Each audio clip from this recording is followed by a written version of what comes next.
The circulatory system comprises blood, blood vessels, and the heart. The heart is the central organ for pumping the blood throughout the body.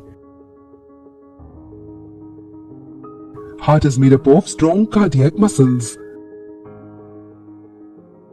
Heart pumps liquid blood, a tissue which transports nutrients, gases, waste, etc. along with it.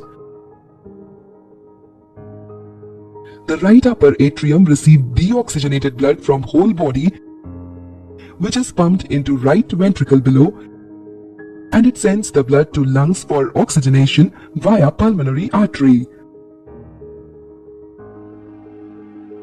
After oxygenation, blood travels through pulmonary vein and is received in upper left chamber, that is left atrium, which pumps it into left ventricle below. Then it is pumped into aorta, which is source many arteries which carries oxygenated blood to different parts of body. Arteries get divided into very narrow blood capillaries where exchange of substances takes place. Capillaries forms a web-like network to reach maximum cells.